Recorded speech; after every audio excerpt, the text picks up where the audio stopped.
আসসালামু আলাইকুম গাইস। তো এখন আমরা মূলত দেখব হচ্ছে আমাদের যে প্রজেক্টটা হচ্ছে আমরা আমাদের লোকালি কোনো ধরনের পেইড এপিআই কি ব্যবহার না করে আমরা ইউজ করব। এবং এই প্রজেক্টটা আসলে কিসের প্রজেক্টটা হচ্ছে মূলত একটা র্যাগ অ্যাপ্লিকেশন, যেটা হচ্ছে আপনার আপলোড করা ডকুমেন্টকে এটা আপনাকে ডকুমেন্ট আপনি আপলোড করবেন, আপলোড করার পর সেই ডকুমেন্টে কী আছে সেটা নিয়ে আপনি তাকে কোশ্চেন করবেন এবং সে আপনাকে অ্যান্সার দেবে। আহ, তো এটার জন্য আমি আমার গিটহাবে যাব এবং গিটহাবে যাওয়ার পরে যে রিপোজিটরি আছে সেটা হচ্ছে জাভাস্ক্রিপ্ট ও জেনএআই। এই এই এই এই নামে কিন্তু আমাদের একটা লিঙ্কডইনের গ্রুপও আছে, যদি আমি আপনাদেরকে দেখাই। সো সেই গ্রুপে আপনারা জয়েন হবেন, কারণ এখানে আমি চেষ্টা করি রেগুলারলি হচ্ছে কন্টেন্ট দেওয়ার জন্য। দেখতে পাচ্ছেন অলরেডি বেশ কিছু কন্টেন্ট আছে। তো দেখি এটাকে আমি ক্লোন করব। ক্লোন করার পরে প্রজেক্টটা ওপেন করব। অলরেডি আমার ক্লোন করা আছে, তাই আমি ক্লোন করতেছি না। ক্লোন করলাম। এটা ক্লোন করার পরে আমরা এখানে দেখতে পাবো হচ্ছে আমাদের এখানে আহ, একটা ইএনভি ফাইল আছে। এখানে আমাদের বেশ কিছু কি দরকার, যেমন ওপেন রাউটার এপিআই কি এবং মডেলের নেই। ওপেন রাউটার এপিআই কির জন্য আমরা হচ্ছে ওপেন রাউটার থেকে ফ্রিতে এপিআই কি নিতে পারি। আমরা এই লিঙ্কে যদি আসার পরে এখান থেকে ক্রিয়েট এপিআই কি দিয়ে আমরা এপিআই কি নিতে পারি। এপিআই কিটা হচ্ছে ওয়ান টাইম ভিউ করা যায়, এরপর আর ভিউ করা যায় না, তাই যখন ক্লিক করবো তখন থেকে কপি করে নিয়ে আসবো। এবং এরপর হচ্ছে যদি আমরা দেখি আর কি কি দরকার, আমাদের হচ্ছে ওপেন রাউটার এপিআই কি দরকার, তারপরে মডেলটা দরকার। ওপেন রাউটারের মডেল আমরা ইউজ করতেছি জিপিটি 3.5 টার্বো। এবং আপনাদের যে ডকুমেন্টটাকে ভেক্টরাইজ করার জন্য আমরা ব্যবহার করতেছি এমএক্স বাই এমবেড লার্জ। তো এটা হচ্ছে আমাদের টোটাল কোড বেস। আমরা আজকে টোটাল কোড বেসে যাবো না, আমরা শুধু দেখবো যে কীভাবে আমরা হাগিং ফেস বা ওলামার মতো প্ল্যাটফর্ম ইউজ করে ফ্রিতে আমাদের লোকাল পিসিতে আমরা হচ্ছে এটা ইউজ করতে পারি। আমাদের আমাদের হচ্ছে আমাদের আমাদের একটা প্রজেক্ট আমরা তৈরি করতে পারি, জেনআই প্রজেক্ট তৈরি করতে পারি। সো প্রথমে আমাদেরকে ওলামাটাকে ইনস্টল করতে হবে। আমি আপনাদেরকে দেখিয়ে দিচ্ছি যে প্রথমে আমি ওলামা আমার পিসিতে ছিল না। তো আমি ওলামা এর ওয়েবসাইটে গিয়েছি এবং আমার যেহেতু লিনাক্সের কমান্ডটাকে কপি করে আমি এখানে রান করেছি। আর কিছুই না, জাস্ট এটাকে কপি করার পরে আমার ওলামাটা ইনস্টল হয়ে গেছে। এরপর আমি ওলামা কমান্ড দিয়ে আমি চেক করেছি যে এটা অলরেডি রান হয়েছে কিনা, কারণ রান হলে এরকম ডাটা আসে। শুরুতে দেখবেন যে আমি কমান্ড দেওয়ার পর কোনো ডাটা আসেনি, বরং একটা মেসেজ এসেছে, এটা পাওয়া যায়নি। এখন যেহেতু এটা ডাটাটা এসেছে তার মানে এটা ইনস্টল হয়েছে। এরপর আমাকে কি করতে হবে, এরপর আমাকে যে মডেলটা আমি ইউজ করব, বলেছিলাম অলরেডি যে এই এমএক্স বাই এমবেড লার্জ এই মডেলটা আমি ইউজ করবো। তো এই মডেলটাকে আমাকে পুল করে নিয়ে আসতে হবে ওলামা লাইব্রেরি থেকে। তো এর জন্য আমাকে যে কমান্ডটা দিতে হবে সেটা হচ্ছে ওলামা পুল এমএক্স বাই এমবেড লার্জ। তো এটা পুল করার পর দেখা যাচ্ছে যেটা রান হয়েছে। এখন আমি এটাকে আমি এখন লিস্টটা দেখতে চাই যে আসলে কোন মডেল রান আছে ওলামা। তো এখানে কমান্ডটা দেওয়া আছে লিস্ট, ওলামা লিস্ট। তো দেখতে পাচ্ছি যে এমএক্স বা এমবেডটা রান আছে। তো এখন আমরা যদি আমাদের পোস্টম্যানে যাই, এই প্রজেক্টের ভিতরে আমি পোস্টম্যানের সেই জেসনটা রেখে দিয়েছি। আপনারা যদি এপিআই টেস্ট করতে চান জাস্ট এটাকে পোস্টম্যানে ইম্পোর্ট করে নেবেন। ইম্পোর্ট করার জন্য আপনি হচ্ছে পোস্টম্যানে এখানে যে ইম্পোর্ট এটা ব্যবহার করতে পারেন। আমি হপিস্কচ ইউজ করতেছি, হপিস্কচ আমি এটা ইম্পোর্ট করে নিয়েছি। প্রথমে আমি আমার প্রজেক্টটাকে রান দিব। রান করার জন্য হচ্ছে আমার npm রান, আচ্ছা ক্লিয়ার করে দিই। ক্লিয়ার করলাম। এখন আমি রান করে npm রান স্টার্ট ডেভ। এই কমান্ডটা আমার হচ্ছে প্যাকেজ জেসনে দেওয়া আছে স্টার্ট ডেভ, সেটা দিলাম। দেখতে পাচ্ছেন যে প্রজেক্টটা রান হয়ে যাবে এখন। প্রজেক্টটা রান হয়ে গেছে। এখন আমি এখানে একটা পে রাউট বানিয়েছি, যেটা দিয়ে টেস্ট করবো যে প্রজেক্টটা আসলে রান আছে কিনা। হ্যাঁ, হ্যালো ওয়ার্ল্ড এসেছে, মানে প্রজেক্টটা রান আছে। এখন আমি আমার এই প্রজেক্টে একটা ফাইল আপলোড করব। তো আমি এই ফাইলটা এখান থেকে হপস্কচের মধ্যে আপলোড করব। দেখি তো কোন ফাইলটা আপলোড করা যায়, কোনো পিডিএফ আছে কিনা। হ্যাঁ, এখানে আমার একটা পিডিএফ আছে এবং পিডিএফটাকে আমি আপলোড করছি। হ্যাঁ, পিডিএফটা আপলোড করে দেখতে পাবেন যে এখানে এটা আপলোড হয়ে গেছে। এই যে এই ফাইলটা, সেই পিডিএফটা যেটা আপলোড হয়ে গেছে। এখন এই ফাইলটাকে আমি হচ্ছে ফাইল পাথটা কপি করলাম, কপি রিলেটিভ পাথ।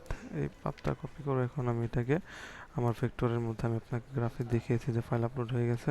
এখন এটাকে ভেক্টরাইজড করতে হবে, এর জন্য আমার মধ্যে এটাকে ইনজেস্ট করতে হবে।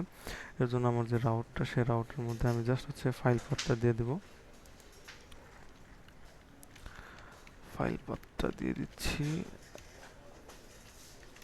এই ফাইল পাথটা দিয়ে দিলাম।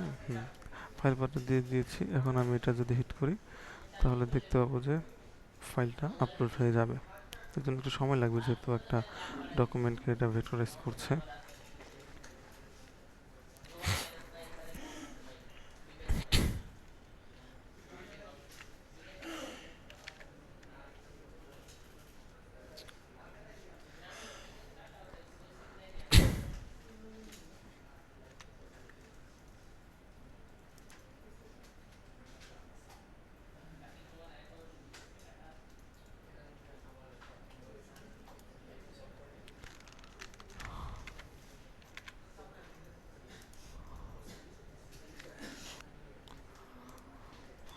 সরি, তো আমাদের আগের যে পিডিএফটা ছিল সেই পিডিএফটাতে একটু সমস্যা ছিল, তো সেই জায়গায় আমি নতুন একটা পিডিএফ দিয়েছি এবং সেটা আপলোড করেছি আমি এবং রেজাল্টে সাকসেস পেয়েছি।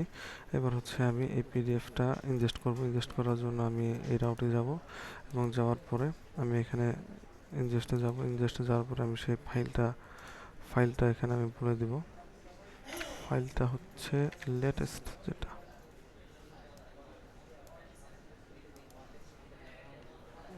কপি, একটু চেক করতে হবে আমার, কপি পাথ, হ্যাঁ সবার শেষের যেটা সেটাই।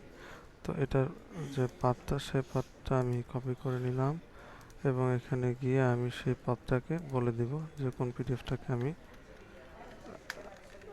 হ্যাঁ এটাই সেই পাথটা 714। ওকে, এখন এটাকে আমি হচ্ছে ভেক্টর এমবেড করব,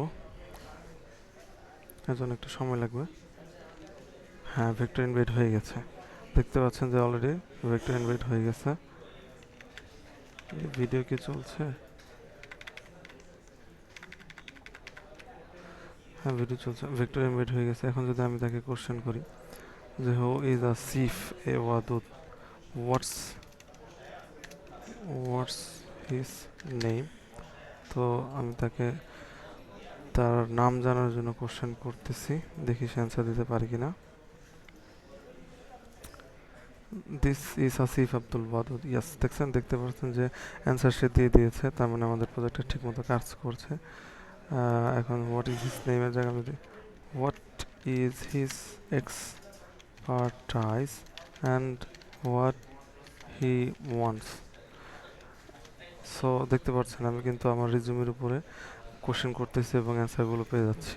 এভাবে আপনি এই প্রজেক্টটা যদি, যেমন ধরেন he is expert in full stack development using নেক্সট.js, React.js, Node.js, MongoDB. He is known for clean coding practice, quick learning, and creative, intuitive, scalable applications that align with business rules. He wants to work on projects that involve dynamic stack development and creating applications. So দেখতে পাচ্ছেন যে আমার এই রেজিউমের উপর ভিত্তি করে আমি অ্যান্সারগুলো পেয়ে যাচ্ছি। সো এখন আমি যদি তাকে একটা ক্রিটিক্যাল কোশ্চেন করি, যে কোশ্চেনটা তার ডেট অফ বার্থটা জানতে চাই, তাহলে আমরা বুঝতে পারবো যে আমাদের প্রজেক্টটা ঠিকমতো কাজ করছে। What is his date of birth date, যদি কোশ্চেন করি আশা করি সে সুন্দর মতো আমাদেরকে অ্যান্সারটা দিয়ে দিবে। হ্যাঁ, তো date of birth 25 May 1997। So দেখতে পাচ্ছেন যে ইজিলি আমরা কোনো ধরনের পেইড এপিআই ব্যবহার না করেই আমরা শুধুমাত্র ওলামা এবং তার ভিতরে যে মডেল আছে, এরোটা ইগনোর করেন, এটা কোনো ব্যাপার না, আমাদের প্রজেক্ট কাজ করেছে। সো কোনো ধরনের পেইড এপিআই ব্যবহার না করে লোকালি শুধুমাত্র, এটা কিন্তু মাত্র 16 জিবির একটা র্যাম এর পিসি, এটাকে ব্যবহার করে আমরা মূলত আমাদের এই প্রজেক্টটাকে রান করে ফেলেছি। আশা করি আপনারা বুঝতে পারছেন এবং আশা করি আপনাদের সাথে যখন সামনে আরও অনেকগুলো ভিডিওতে আমি অনেকগুলো জিনিস নিয়ে আসবো, সেগুলো যখন আপনারা দেখবেন আপনারাও আশা করি সুন্দর সুন্দর অনেক প্রজেক্ট করতে পারবেন এবং শেষে অবশ্যই আমরা একটা মোটামুটি লেভেলে একটা কমপ্লেক্স প্রজেক্ট করার চেষ্টা করব, যেখানে আমরা ধরেন এই পিডিএফটা আপলোড করলাম, এই পিডিএফটার থেকে আমরা চেষ্টা করব বিভিন্ন রকমের ফ্ল্যাশ কার্ড অথবা বিভিন্ন রকম কোশ্চেন পেপার তৈরি করার, যেটা পরবর্তী আমাদেরকে মানে আমাদের রেজিউমেতে অ্যাড করতে পারবে প্রজেক্টটা। ধন্যবাদ সবাইকে।